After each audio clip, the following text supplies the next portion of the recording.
সাগর যা দেখলে দুঃখ ভুলে যায়। কুয়াকাটা সমুদ্র সৈকত কেমন অনুভূতি কেমন? বাংলাদেশের অন্যতম চমৎকার এবং পরিচিত একটি পর্যটক কেন্দ্র। পটুয়াখালী জেলায় অবস্থিত এই সমুদ্রে সৈকতের সবচেয়ে বড় বিশেষত্ব হল এখান থেকে সূর্যোদয় ও সূর্যাস্ত উভয় দেখা যায়, যা বিশ্বের খুব কম সৈকতে সম্ভব। কুয়াকাটা সম্পর্কে কিছু আকর্ষণীয় তথ্য আপনাদেরকে দেব। সাগরকন্যা প্রাকৃতিক সৌন্দর্যের কারণে কুয়াকাটা সাগরকন্যা বলা হয়। প্রায় 18 কিলোমিটার দীর্ঘ এই সৈকতটি বেশ প্রশান্ত এবং শান্ত। পরিবেশ ও আবহাওয়া কক্সবাজার তুলনায় এখানকার পরিবেশ অনেক বেশি নিরিবিলি। সৈকতের পাশে দিয়ে নারিকেল বাগান এবং ঝাউবনের সারি এর সৌন্দর্য আরও বাড়িয়ে দেয়। সম্মানিত দর্শক শ্রোতা, আপনারা দেখতে পাচ্ছেন এটা Kuakata beach. Kuakata sea beach খুবই অসাধারণ, এখানে দেখলে আপনার মন জুড়িয়ে যাবে। আশেপাশে দর্শনীয় স্থান গৌমতী জঙ্গল, এখান থেকে সূর্যোদয়ের দৃশ্য সবচেয়ে ভালো দেখা যায়। শুটকি পল্লী, মাছ শুকানোর দৃশ্য ও শুটকি কেনার জন্য এটি পরিচিত। লাল ঝাড়া চর, চরের বালুতে হাজার হাজার লাল কাঁকড়া বিচরণ দেখা যায়। লেবু চর, সূর্যাস্তে দেখার জন্য একটি দারুণ জায়গা। সাগর পাড়ের অনুভূতি, সাগরে না আসলে আপনারা কেউ বুঝবেন না যে সাগরের কি। ঐতিহাসিক ও ধর্মীয় গুরুত্ব কুয়াকাটার নামকরণের পেছনে কূপ খননের ইতিহাস রয়েছে। এখানে বৌদ্ধ মন্দির এবং বিশাল এক অতস্তুর বৌদ্ধ মূর্তি আছে, যা পর্যটকদের আকর্ষণ করে। আপনি যদি শান্ত প্রাকৃতিক মাঝে সমুদ্রের গর্জন শুনতে এবং ছবি তুলতে পছন্দ করেন, তবে কুয়াকাটা আপনার জন্য দারুণ একটি গন্তব্য হতে পারে।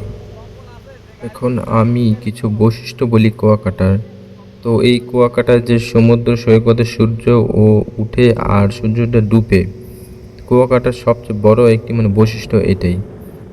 এটি বাংলাদেশের একমাত্র সৈকত যেখান থেকে দাঁড়িয়ে আপনি এটি দেখতে পারবেন। এই শুটকি পল্লী স্থানীয় জেলেদের মাছ ধরা এবং শুটকি তৈরির পদ্ধতি সরাসরি দেখার সুযোগ রয়েছে। শতবর্ষীয় নৌকা, এখানে এটি একটি প্রাচীন বৌদ্ধ মন্দিরের কাছে ঐতিহাসিক এক বিশাল কাঠের নৌকা সংরক্ষিত আছে। ধর্মীয় ও সাংস্কৃতিক ঐতিহ্য, কুয়াকাটা রয়েছে বড় একটি মন্দির, বৌদ্ধ মন্দির, যেখানে গৌতম বুদ্ধের একটি বিশাল মূর্তি আছে। এছাড়া এখানে প্রতি বছর রস মেলা এবং মাঘী পূর্ণিমা উপলক্ষে হিন্দু ও বৌদ্ধ ধর্মাবলম্বীদের বড় মিলন মেলা বসে। যাতায়াত ও পরিবেশ, পদ্মা সেতু চালু হওয়ার পর ঢাকা থেকে সড়কপথে এখানে অল্প সময়ে প্রায় 4-5 ঘন্টা বা 6 ঘন্টা কুয়াকাটা পৌঁছানো যায়। কক্সবাজারের তুলনায় কুয়াকাটা সৈকত অনেক বেশি শান্ত, নিরিবিলি, যা ভ্রমণ প্রিয় যারা আছেন তাদের জন্য খুবই ভালো এটি। আপনি যদি মাছ খেতে পছন্দ করেন, তবে সৈকতের ধারের দোকানগুলোতে টাটকা ইলিশ, রূপচাঁদা বা কোরাল ফ্রাই ট্রাই করতে পারেন। এছাড়া শুটকি পল্লী থেকে ভালো মানের শুটকিও সংগ্রহ করতে পারেন।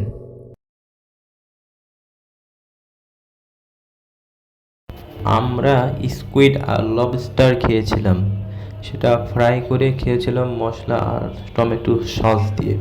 এটাও খুবই ভালো।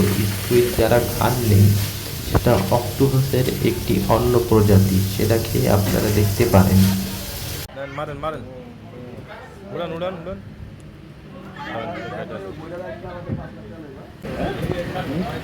কেমন অনুভূতি কেমন? কুয়াকাটা ভ্রমণে গেলে আপনি আরও কিছু বিশেষ অভিজ্ঞতা নিতে পারেন, যা আপনারা সফরকে আরও আনন্দদায়ক করবে। আর ম্যানগ্রোভ বনের স্বাদ, পাতারা বন, কুয়াকাটার সৈকতের পশ্চিম দিকে অবস্থিত পাতারার বন এটি সুন্দরবনের একটি অংশ হিসাবে পরিচিত। ট্রলার বা ইঞ্জিন চালিত নৌকা চড়ে এই বনে যাওয়া যায়। বনের ভেতরে হরিণ, বানর এবং বনশূকর দেখার সম্ভাবনা থাকে। যারা প্রাকৃতিক নির্জনতা পছন্দ করেন তাদের জন্য এটি দারুণ জায়গা।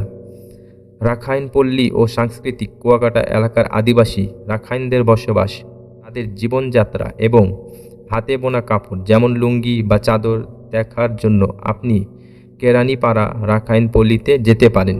রাখাইন মহিলাদের তাঁত শিল্প বেশ জনপ্রিয় এবং পর্যটক প্রায় এখান থেকে সড়ক হিসাবে কাপড় কিনে থাকেন। ঝাউবন সৈকতের গা ঘেঁষে মাইলের পর মাইল দাঁড়িয়ে আছে বিশাল ঝাউবন। ভেতরের আলো যখন ঝাউবনের ফাঁকে দিয়ে বালির ওপর পড়ে তখন এক মায়াবী পরিবেশ তৈরি হয়। পর্যটকরা এখানে বসে সমুদ্রের গর্জন শুনতে এবং ছবি তুলতে খুব পছন্দ করেন। লেবুর চর কুয়াকাটা থেকে প্রায় 5 কিলোমিটার দূরে অবস্থিত, এই চারটি সূর্য ডোবার দৃশ্য দেখার জন্য সেরা। আপনি সেখানে টাটকা সামুদ্রিক মাছের ফ্রাই বা বারবিকিউ খাওয়ার সুযোগ পাবেন, যা কুয়াকাটার অন্যতম স্ট্রিট ফুড। কিছু দরকারি তথ্য: কেনাকাটা রাখাইনদের তৈরি তাঁতের কাপড় এবং ঝিনুক শোপিস কেনা যেতে পারে। মাছ বাজার কুয়াকাটার বাজারের খুব ভোর গেলে আপনি জেলেদের জালে ধরা পড়া একদম তাজা মাছ দেখতে পাবেন সেখানে।